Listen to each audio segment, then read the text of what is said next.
It's great, in particular, to be speaking in this series, which has been really interesting, which I've seen some of the other lectures that have been on the website. The programme for the colloquium presented us with a number of quite major questions, as Niels has already indicated, as to the practice of a global intellectual history, what that might look like, and what might be some of the challenges it presents to us, how the object of intellectual history, its framework of analysis, its categories and its methods are conceived, what might be the different ways of doing intellectual history on a global scale, engaging the epistemological, political and ethical challenges posed by the project of provincialising methodologies of intellectual history. The programme pointed out that these questions are relevant in particular because they urge us to think through the location of the humanities and the social sciences in relation to history or to world history, what is called modernity and what has often been identified as modernity's others, such as pre-modern times, tradition and Islam. And it asked us, as the project of a global intellectual history I think very usefully does, to further reflect upon the categories that we employ as researchers in order to look at worlds past and present. So this has not been an unambitious set of questions to be asking people to address. And for our purposes here, those categories, in terms of analytical categories that we think about as researchers, include Islam, secularism and secularisation, imperialism and nationalism, modern state formation, the global market, capitalism, and the other processes usually advocated under the label of globalisation. So what I'm going to say is necessarily going to be very, very broad brush. Okay? What I'd like to do in very broad and very preliminary terms is to sketch an approach to how we might go about writing a contemporary global history of Islam that would be more than an aggregation of partial comparative regional case studies,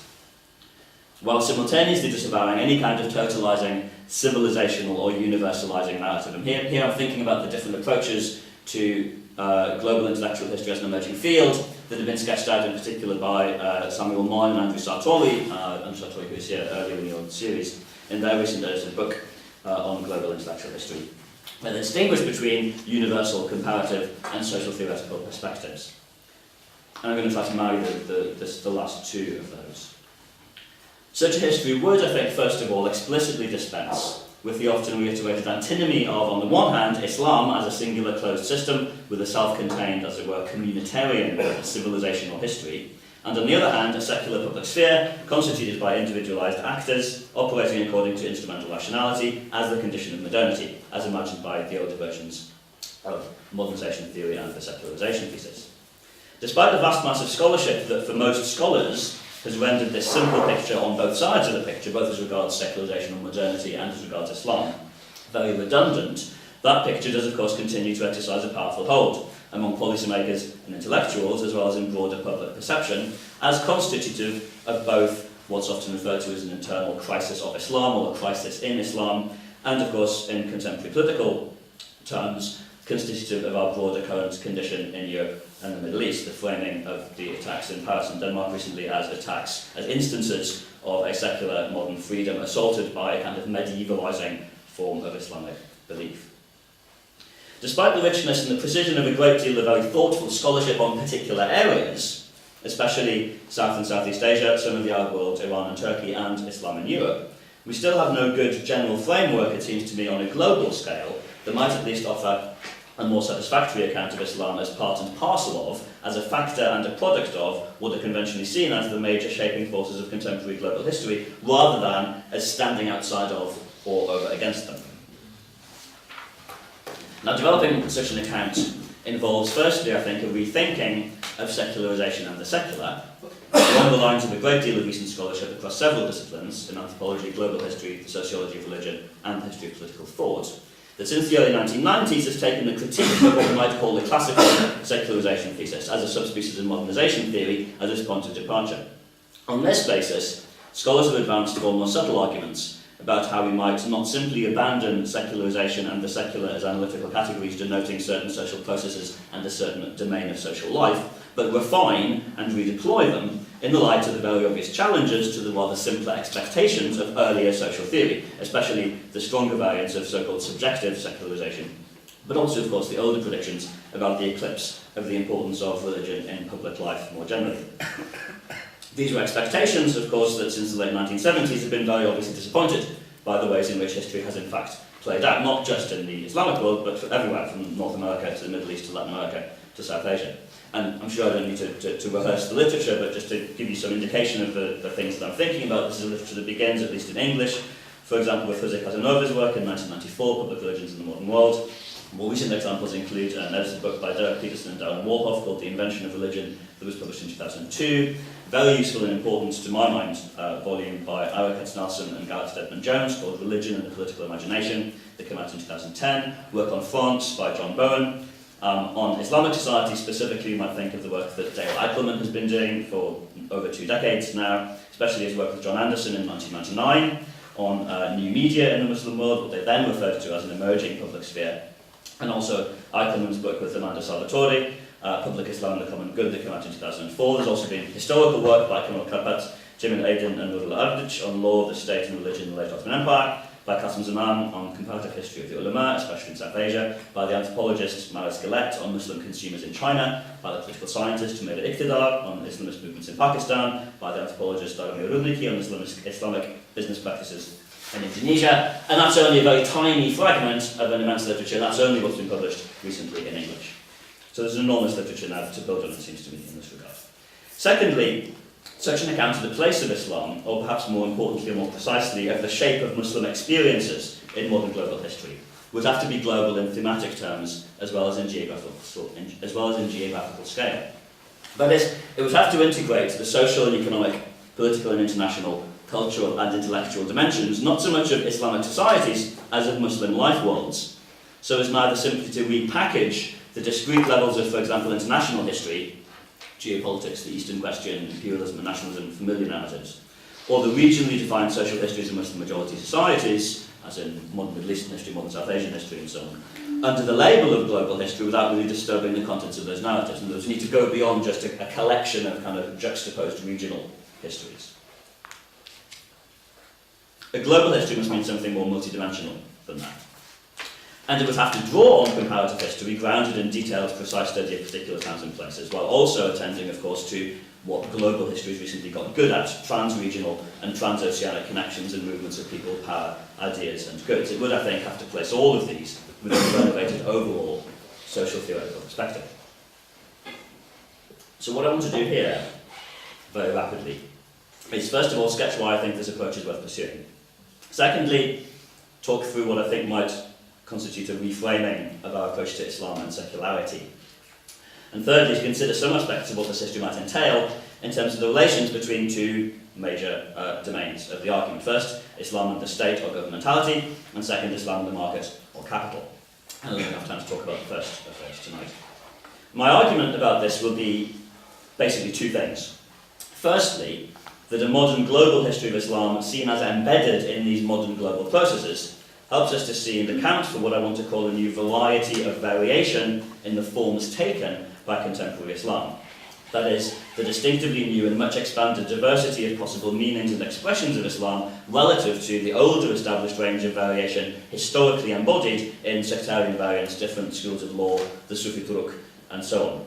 Older forms of variation that until recently were converging, at least to some extent, and losing their distinctiveness relative to one another, at least arguably on some levels, and at least in purely religio-legal and ritual terms.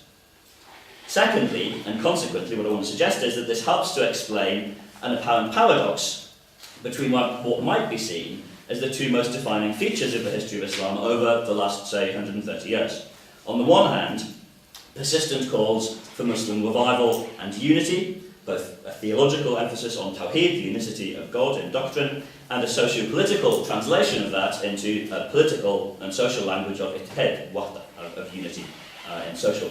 terms. And of course this happened in the 20th century as a very powerful, predominant trend of thought across the Sunni-Shia divide, right? So Ali Shariati's Jahanbiniya Tawhidi, a monotheistic worldview, as well as the idea of unity found in Rashid Rida under the Salafi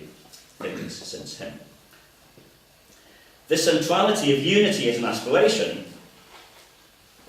has led to Islamic reform as an explicit project to overcome those older forms of diversity within Islam, which in the mid-19th century were often equated with disunity and vulnerability,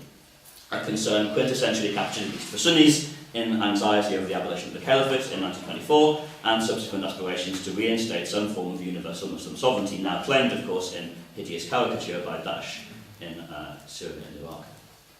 On the other hand, this overriding concern with, or this anxiety about revival as unity, has gone alongside,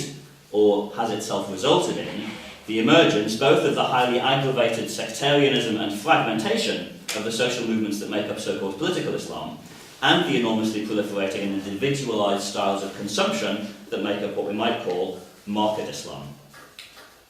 And I won't have time to talk about that, but we can talk about that in the discussion, hopefully. Now, as a way into this problem, what I'd like to do is to consider how we might approach a history of Islamic thought, especially political thought, in its contemporary global social contexts. So this is just a methodological experiment. Right? If our question is who speaks, then whose and what thought are we talking about? And how, beyond the constraining and still prevalent background noise of older social theory, all this secularism versus Islam, modernity versus Islam stuff,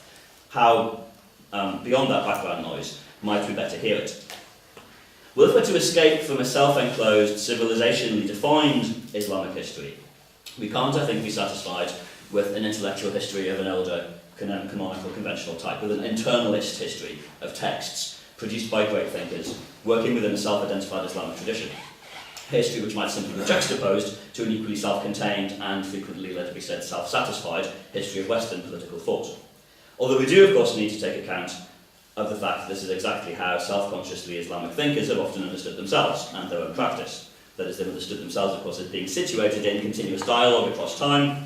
and across the ecumeny within the boundaries of shared tradition. That's what makes a discursive tradition work quite this, because people think themselves in those terms. But we oughtn't to adopt that as an analytical perspective. Nor is it enough, I think, to produce what its critics would call the opposite of the internalist reading, a reductionist, contextual account of a broader range of ideas in their socio-historical conditions of production, as if their contexts were singular, stable, and delimited. Delimited, presumably again, by the boundaries of a geographically and culturally defined, more or less closed Islamic history, again, which would just sit in a box marked Islamic history, which wouldn't really be global at all. Both these approaches, of course, are very valuable, indeed they're necessary, and much work remains to be done in both. But both would end up returning us, I think, to a self-enclosed, civilizationally or societally or geographically defined history, rather than to a more properly global one.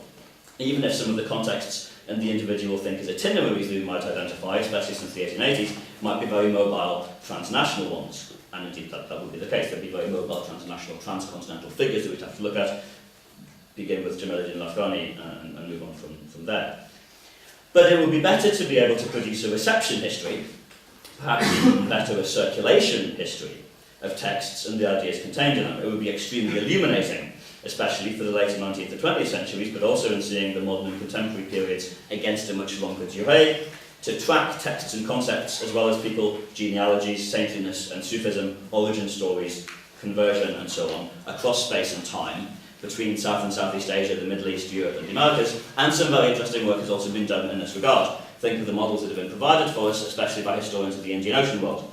and Southeast Asia, thinking of work by Eng Seng Ho, Tony Reed and Mike Laffin in particular. But to do this with anything like thematically as well as geographically global reach would require very long-term research programs with large teams of scholars. So for shorter-term purposes, if we're to do anything shorter-term, we need something a bit more flexible, at once capacious and capable of denoting something specifiable. In fact, instead of Islamic political thought, which I hurriedly put into my title because we needed a title and I needed to be able to say something, perhaps we should think in terms of Muslim political imagination.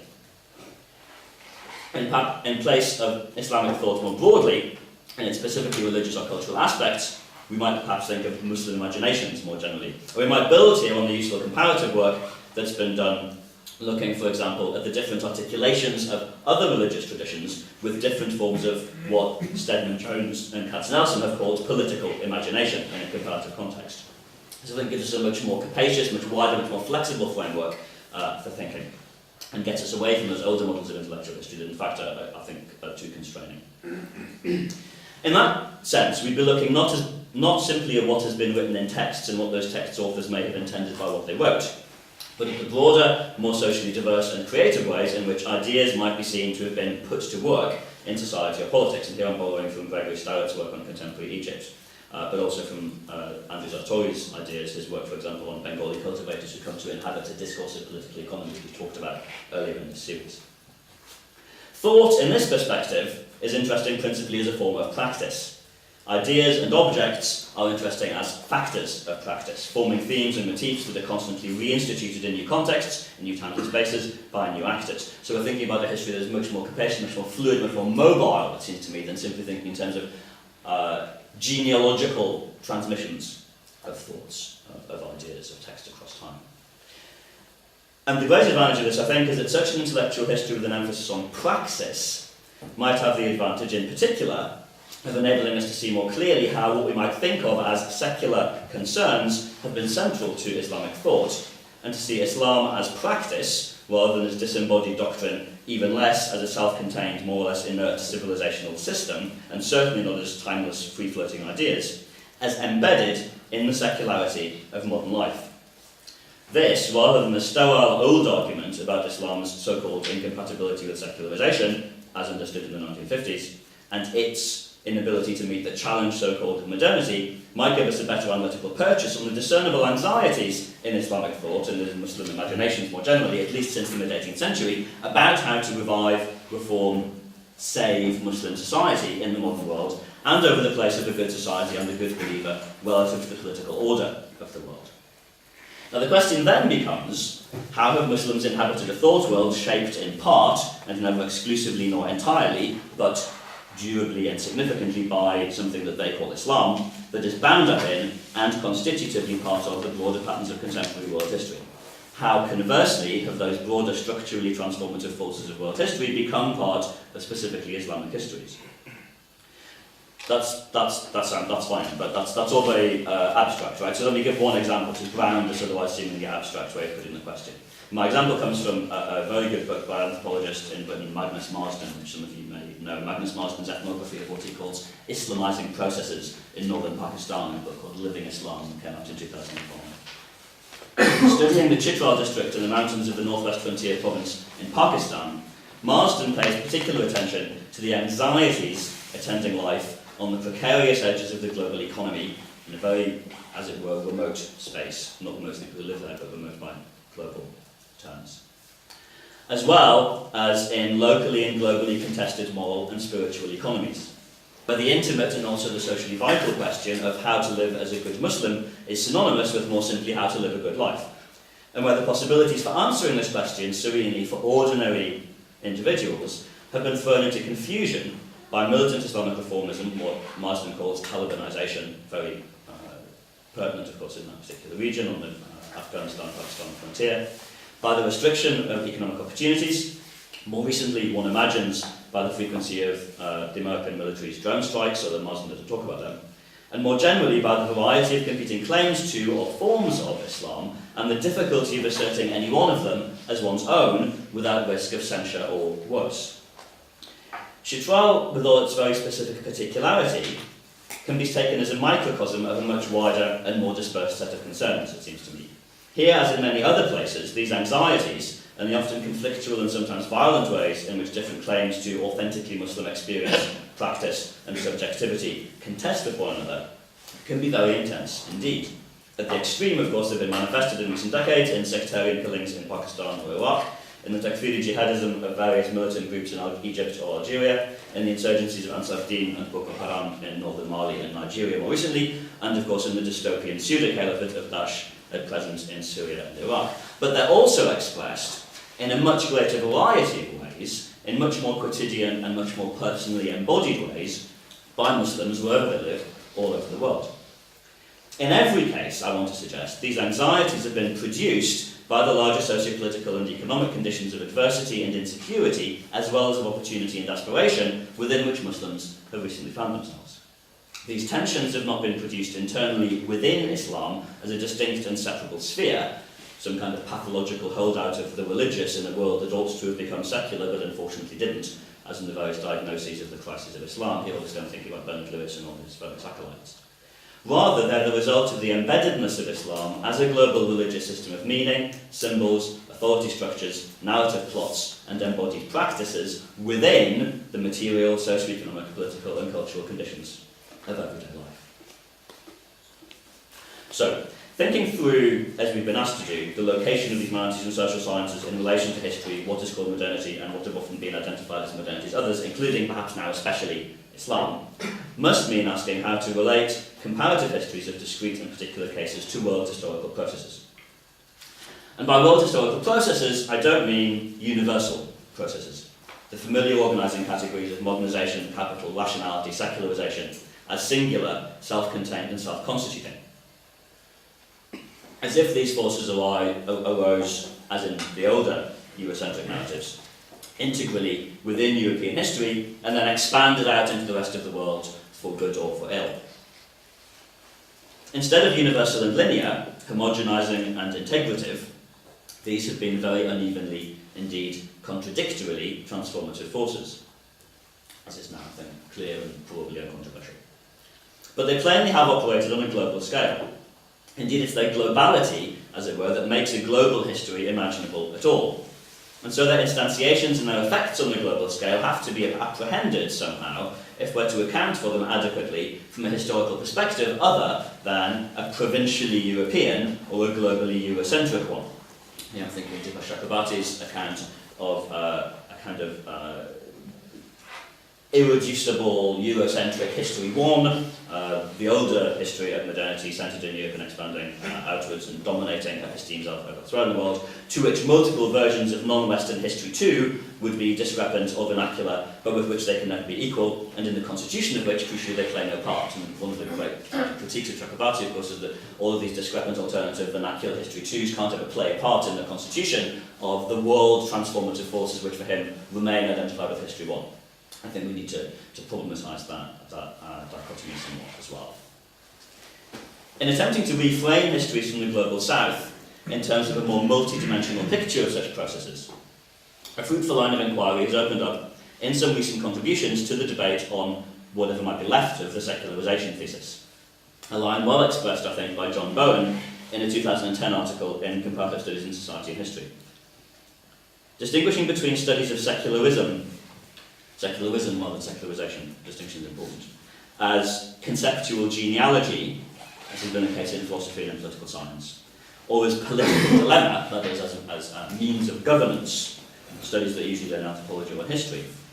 Bowen argued that we need to be suspicious of theories that privilege the emergence of an actor in world history called the secular. Right? The secular as a single world historical universalising process or rhetorical figure, that is, we need to be suspicious of the effects in scholarship of secularism as an older kind of modernisation theory-based ideology.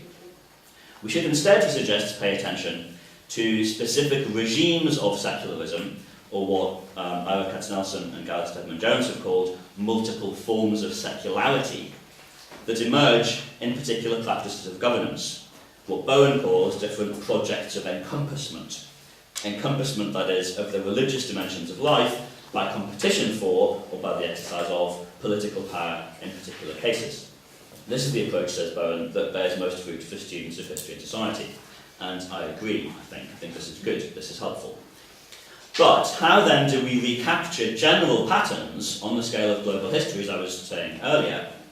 on the basis of such studies of the particular and the specific? Now, at one level, of course, this is merely the usual problem of scale in any social scientific or historical analysis. How do we relate the global to the local, the particular to the universal, the general to the specific, and so on. And this way of proceeding certainly poses the problem the right way round. Rather than approaching Islamic history as an exceptional and apparently deviant case on the basis of a supposedly general pattern whose plausibility is now, in any case, largely derelict, we are instead directed to thinking about what, again, Katznelson and Stedman-Jones call the interplay between religion and the political imagination under modern conditions, in a comparative framework where Islam, but also Hinduism, Shinto, Catholicism, and Christianity can all be considered with much fresher eyes and I think with much greater usefulness. But this leaves us still with the problem of how to rewrite a global contemporary history of Islam, and again, not a history of Islamic societies, as if all so-called Islamic societies conforms to a simple developmental or civilizational history, or as in fact, as if in fact they all had completely unrelated histories, totally separate trajectories, and only the label of Islam in common. That is a global history of Islam as itself an important aspect of modern world history. both without reference to the normative scheme and expectations of secularisation theory in its older form, and also without losing a sense of the interrelationship of different particular societies and polities in the processes that have unfolded on a world scale. Processes which, since at least the end of the 18th century, have themselves constituted and shaped or reshaped those interconnections, and which clearly have involved some major transformations on a global scale in the meanings and roles of what we conventionally refer to as religion in various domains of both private and public life. If we ditch the secular as universal, in other words, if we ditch the secular as posited by older ideas of secularisation, what generally encompassing theoretical framework can we put in its place to articulate our different local cases within a larger global picture? So that's the methodological question. And my suggestion about this is the very obvious one, that something that might reasonably be called secularisation has indeed occurred in global Islamic history, as everywhere else, since the end of the 18th century. This observation, of course, runs against an old and tenacious view of Islam as a total system impervious to the otherwise universal trend of secularisation, a view most cogently advanced by Ernest Gellner, who in an essay published in 1991, of course, characterised Islam as secularisation resistant. No secularisation has taken place in the world of Islam, he wrote, as trenchantly as one might. Since then, of course, the claim of secularisation as an otherwise universal trend has been severely undermined. What I want to suggest is that a modified view of secularisation, rescued from its defunct and in any case always false universalism, can actually be helpful in understanding contemporary Islamic history and can help us towards writing what a global history of Islamic thought might look like.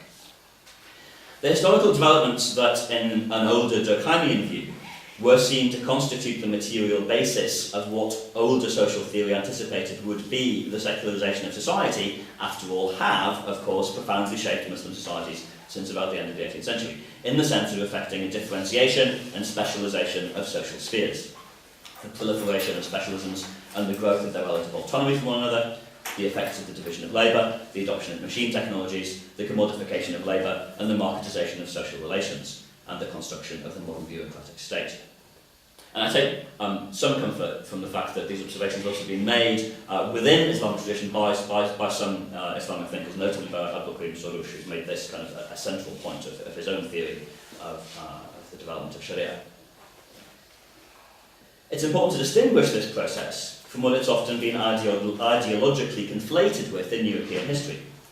namely the autonomization or emancipation of polity, economy, culture and the public sphere from a rump of the religious, which would now be relegated to its own domain in the privatised personal conscience, and in stronger versions of the old secularisation thesis, destined to disappear even from that. It ought to be uncontroversial now to separate an appreciation of the actual effects and, however unevenly, global reach of functional specialisation and the objective secularisation or different regimes of secularity that it's produced, from the confusions induced over most of the 20th century by secularism as an ideological project or an expectation. And for some years now, scholarship on contemporary Islam and Muslim-majority societies, of course, has paid considerable attention to precisely these processes, to the multiplication and redistribution of social actors and social positions within a proliferation of distinct domains of social life. And for me, at least, Bourdieu's concept of social fields is useful here, at least to kind of visually imagine what it is that we're talking about.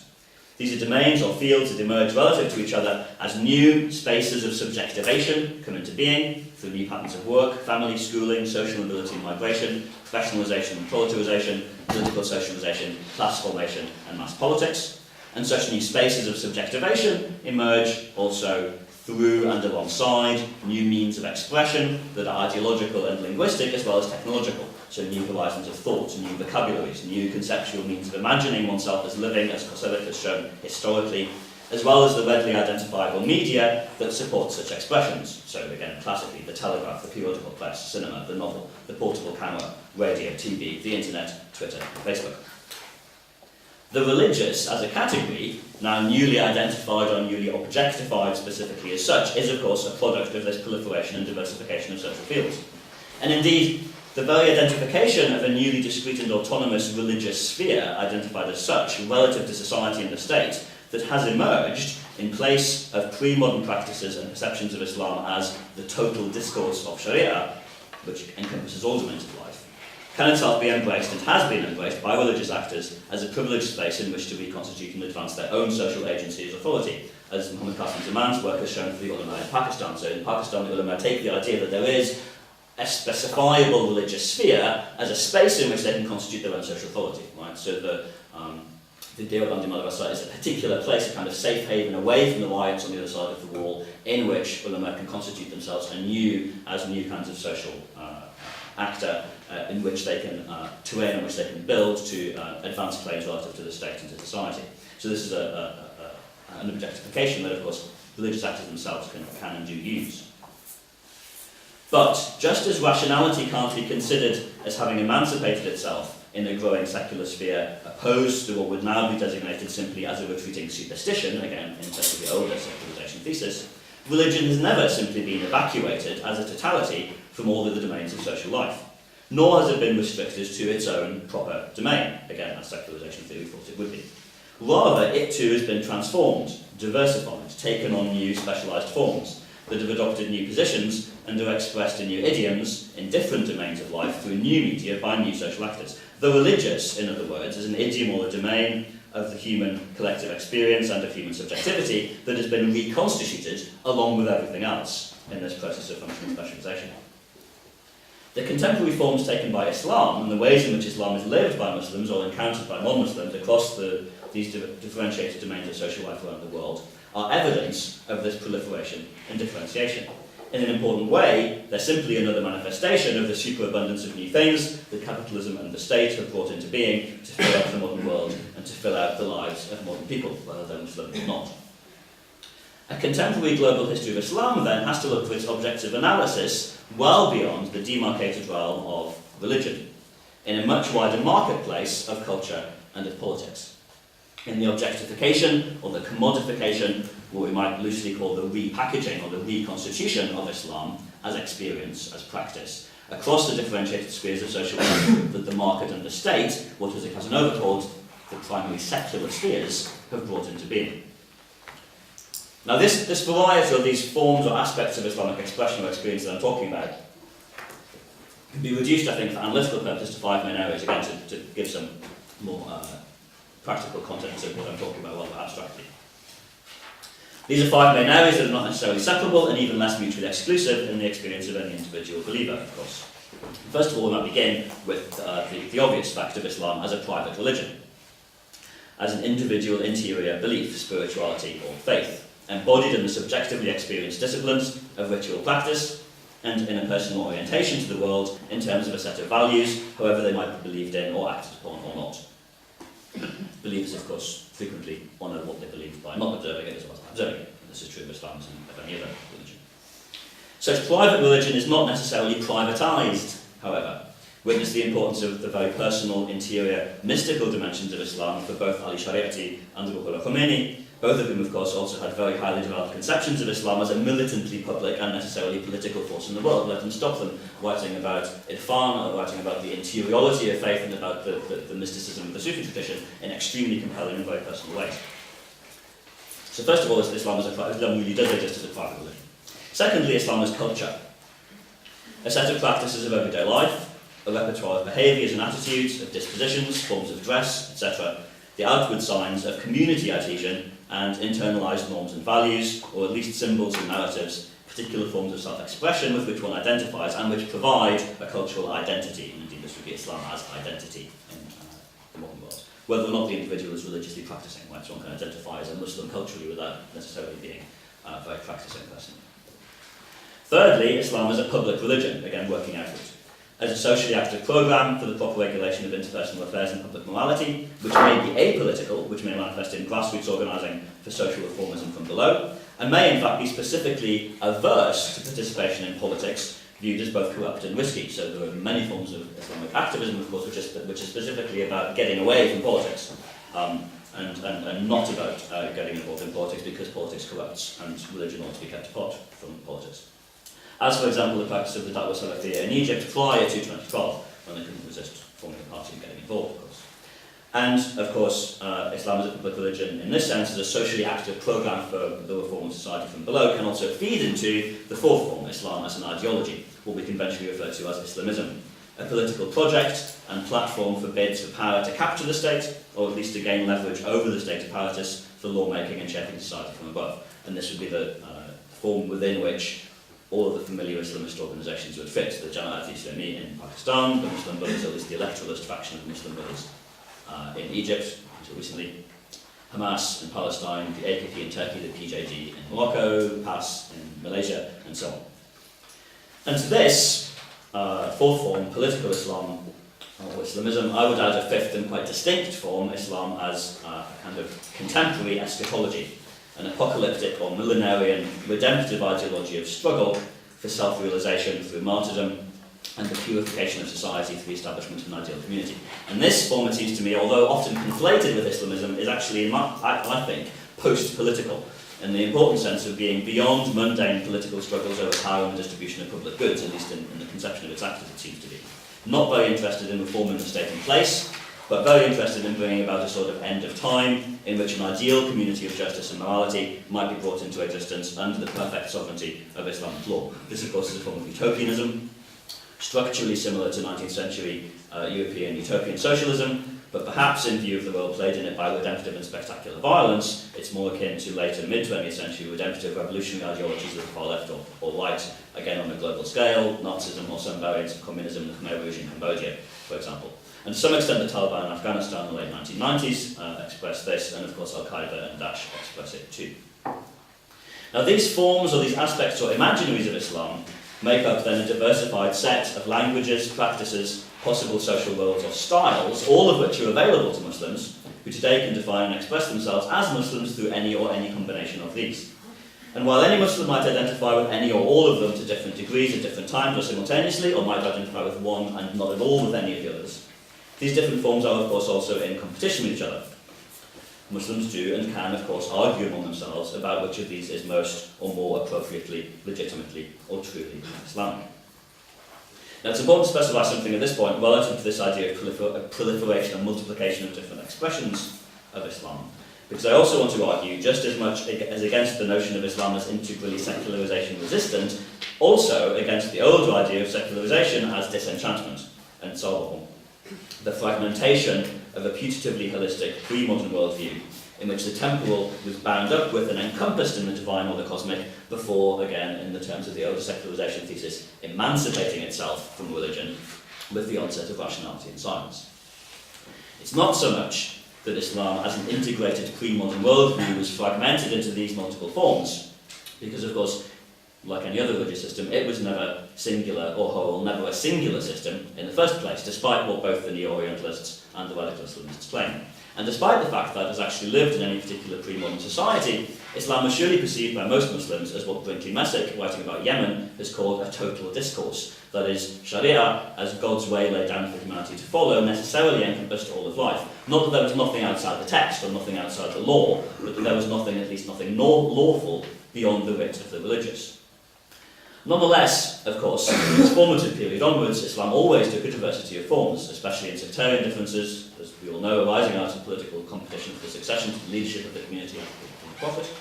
And there were also always differences between what we would now call secular and religious spheres, in, for example, the division of jurisdiction between the Sharia and the Qanun in the early modern Ottoman Empire, or the division of social standing and political significance between scholarly and military elites, between Umara, princes and ulama, doctors of the law and medieval Arab Mashriq, or between Zuwaya, religious specialists, and Hassan, military lineages, in the Western Sahara. And Karen Balki on the Ottoman Empire, Lapidus, various other historians have written about this, of course, at length. What is new after about 1800, but more especially and more rapidly after, say, 1920, is the variety of distinctively new styles and ways in which these varieties of Islam can be expressed. Okay, this is my suggestion, at least. Beyond the old diversity of the conventional schools of law, the conventional varieties of ritual practice or subjective experience. Indeed, in important ways, what I'm suggesting we think of as a new proliferation of new Islamic forms, or a new variety of variation within Islam that characterises Islam's contemporary regime of secularity, took place despite, and at the same time as, a quite major narrowing of the differences between those older established forms of Islamic diversity, which was also a crucial feature of Islamic history in the 19th and 20th centuries. The late 19th and 20th centuries, after all, saw a convergence of Sunni schools of law in a single, largely undifferentiated understanding of Sharia, as propounded by the Salafi movement after Abdu, and also, of course, as codified, in particular, national codes of laws in Indonesia, for example. It saw the convergence of ritual practice and sectarian identity, such that Ibadis and Maliki Sunnis in North Africa, for example, ceased by the 1930s to see themselves as belonging to meaningfully distinct groups. Even in theological terms, and for a time between at least the 1940s and the 1970s, it's been argued there was a degree of convergence between Iranian Shi'ism and at least the non-Wahhabi forms of Sunnism in most of the Arab Mashriq. Even for Rashid Rida, for example, a vision of an ideal Islamic state was one whose caliph would be the spiritual head of all Muslims across sectarian divides, Sunnis, Ithna Ashari, Shia, Zaydis, Ibadis, recognising the diversity as legitimate ikhtilaf, legitimate diversity of opinion between authorities, and guaranteeing a very classical conception of the protection and tolerance of non-Muslim religious communities, to whom nothing would be forbidden that their own religion allowed, so long as it did no harm to others. Now, I'm not a huge fan of Rashid Rida, but at least Rashid Rida had this was the conceptions he put forward, which of course is very different to conceptions at play now among so-called adherents of the Caliphate in Syria and Libya. Now, this paradox, that new forms of diversity in Islam have both proliferated and become more sharply or more fractiously distinct as the older forms were converging, and if not exactly blowing together, at least for a while in the 20th century, softening their edges, seems to me to be perhaps the central feature of contemporary global Islamic history, especially in the domain of intellectual history, but also and obviously in much broader domains as well.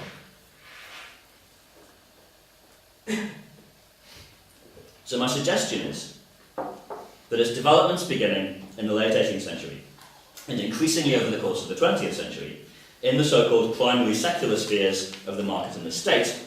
that have produced this diversification of the meanings of Islam in the contemporary world. The state, in its relation to society, whether the people who make up the society treated as citizens or as subjects, in political science terms, the political regime, produces, or at least enflames, the terms of governance,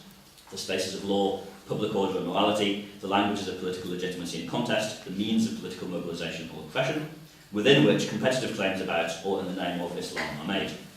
Capital, in its relation to communities and individuals, both producers and consumers, produces both the new spaces and technologies of life in which Muslim subjectivities, individual life worlds, family relations and local communities are shaped, and it produces a competitive marketplace in which a variety of Islamic forms and ideas are available for their consumption. To finish, I want to consider just one aspect of this relative to the state. As Foucault observed, a fundamental development of what has been called modernity was the governmentalization of the state. That is, the development of the state as an apparatus whose object of action is the population of a given territory. The creation of modern, rational, bureaucratic forms of governance that both create and delimit or restrict individual and social freedoms. And they do that, of course, notably through regimes of national citizenship. In Muslim majority societies, the governmentalization of the state has largely been a matter of the growing capacity of the state as a repressive apparatus,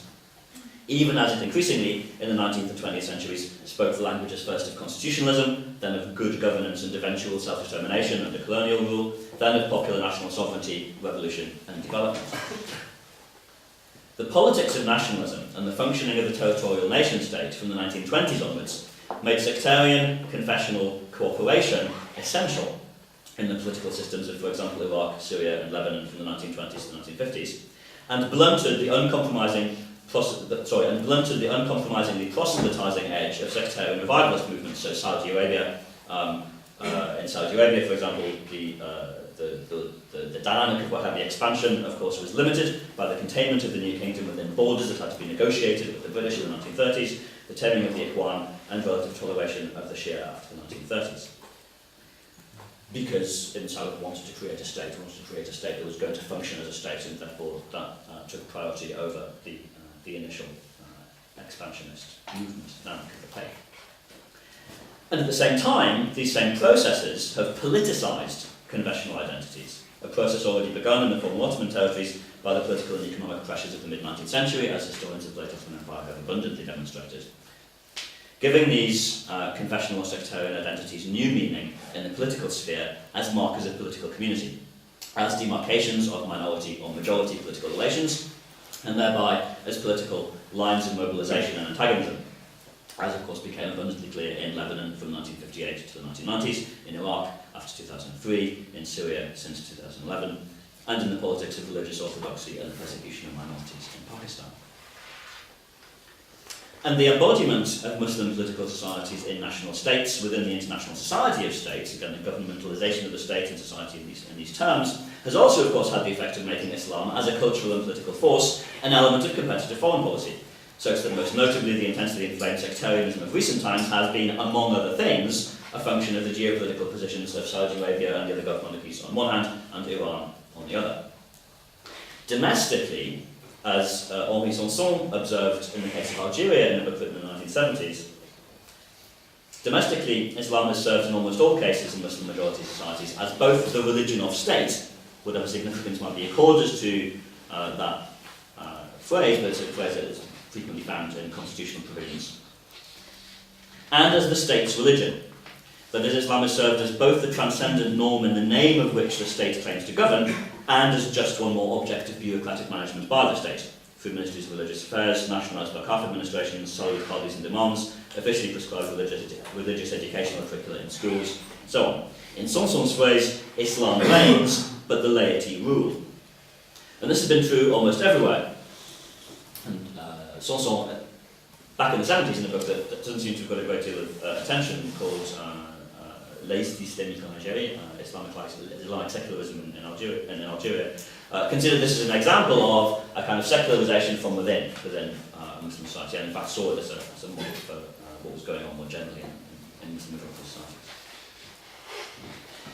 And that phrase, Islam reigns but the laity rule, has been true almost everywhere, except for cases of explicitly secular or overtly anti-religious Muslim majority states like Kemalist Turkey, Pahlavi Iran, and to some degree Bourguiba's Tunisia, where European ideological notions of secularism as progress were most heavily internalised, and where Islam, considered as standing outside the declared boundaries of the public sphere, could become an integrally oppositional force, oppositional to the state, rather than a contested domain within the state. That's most obvious, I guess, in the formulations given to Islam as a revolutionary political force by Khomeini from 1940 onwards.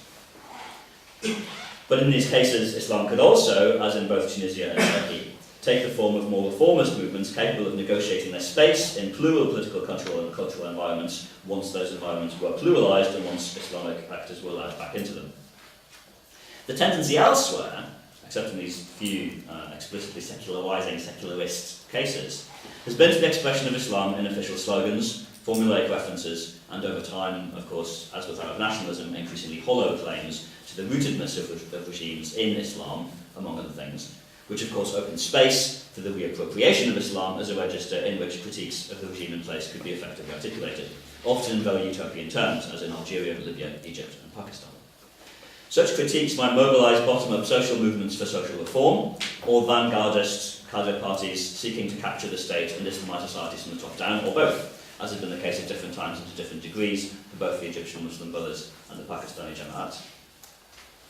One major consequence of the governmentalisation of the state, of course, has been the bureaucratisation and the specialisation of the law, the separating out and the opening up of separate domains for civil law, criminal law, and the relationship of both to public morality as spaces of contest in which ideas about or formulations of Sharia have taken on extremely heightened and concentrated significance. Hence, perhaps, the symbolic value attached to the hudud penalties of Quranic law, especially in cases of alleged adultery, as the supposedly purest expression of Islamic legislation. Hence also the significance of demands for hisba, for the public policing of morality, for example in Egypt, or for the very wide range of behaviours that, according to Yusuf al-Qaradawi, for example, should be regulated by the state in what is for him an exceptionally broad interpretation of maslaha, the public good, which, as Qasim Zaman observes in the case of Qaradawi's thinking, collapses the distinction between a moral infraction, between sin and criminal activity and criminality. Hence also demands that the state guarantee the inviolability of the patriarchal family's control over its women, for example in Pakistani debates over qisas, retribution and diya, blood money payments for forgiveness for so-called honour killings. There being, as you know, provisions in Pakistani law whereby fathers who kill their daughters or brothers who kill their sisters escape from the justice of the state by a provision of law which allows the family to accept an alternative procedure which doesn't involve criminal proceedings. Islamist and other opinions clash in these areas rather than, for example, over the regulation of commercial contracts or the terms of partnership between national governments and foreign oil companies, or even the rules governing the ownership and transfer of real estate and other assets, which are more important and closer to the hearts of early generations of ulama in the 1950s and 60s in the age of land reform. And these have become cardinal issues as the domains of public behaviour and family law, and in particular the regulation of the conduct of women, have been produced as differentiated domains from the rest of the law, all of which is constituted as a monopoly of the state, as was not the case in the different separation of powers between Qadi and Sultan that obtained in early times. It may be true that, as Karen Barkey has pointed out for the Ottoman Empire, Ottoman Islam was, quotes, primarily a political Islam, in the sense of a juridical instrument, as she says, subordinated to the state.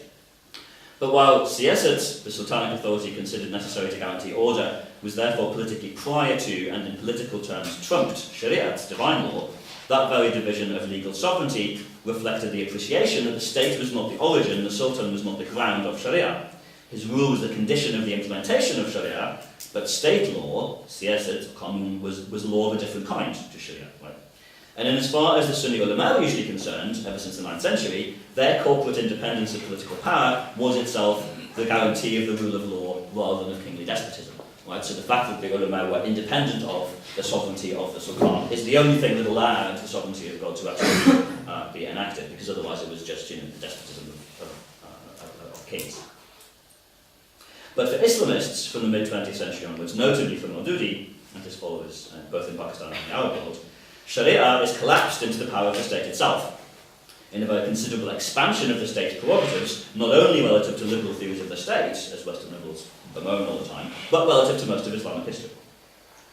And at the same time, the proliferating variety of expressions that Islam can take across all the spheres of Muslims' lives has made an impossibility, it seems to me, of any single source of authority simply monopolising the definition of true Islam, such as might be embodied in the Islamic State, as theorised by Maududi and others. Maududi's ultimately rather simple formulation, let us be Muslims, in one of his famous books, of course, supposed that there is only one correct way to be such, as he certainly believed.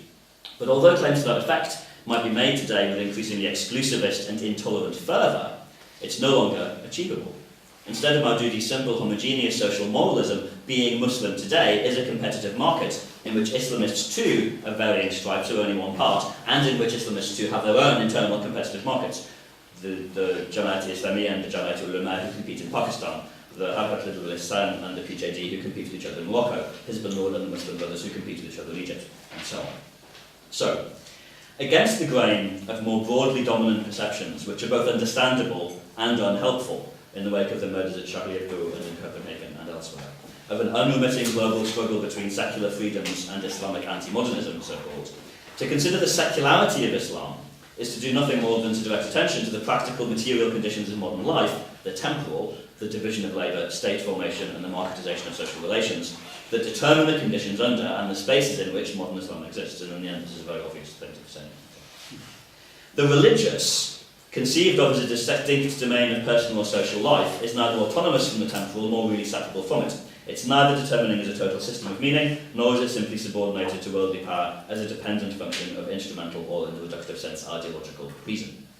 Rather, the religious both pervades, to a greater or lesser extent in different circumstances, the newly differentiated spheres of social life, and is itself reshaped by and in them, in a proliferation of new forms, as is everything else. In the end, this is only restating Marx's famous observation that it's the material conditions of life that determine consciousness and not the other way around. Among the more remarkable effects of this has been the late 20th century prevalence of the Islamist political ideology of Islam as a total socio-political solution, as din wa dawla, religion and state inextricably. A distinctively 20th century ideological notion, as has often been pointed out, centred since the 1920s on an idealised conception of the Caliphate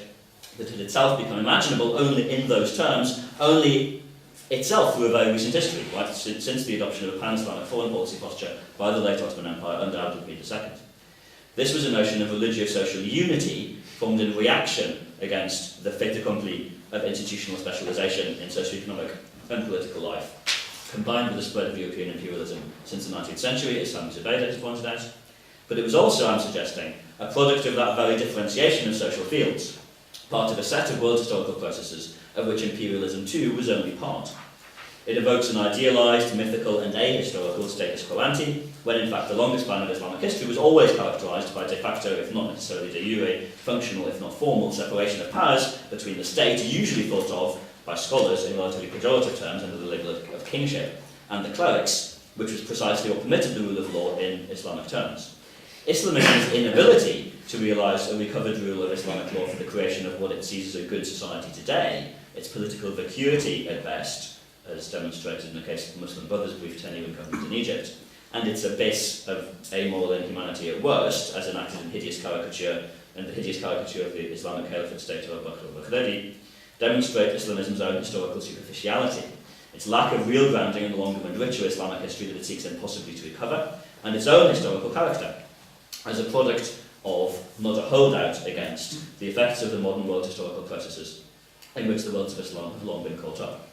As has often been pointed out, the reinvention of the totality of Islam is not a heroic rediscovery of the enchanted or authentic world before secularisation, a secularisation that never in fact happened,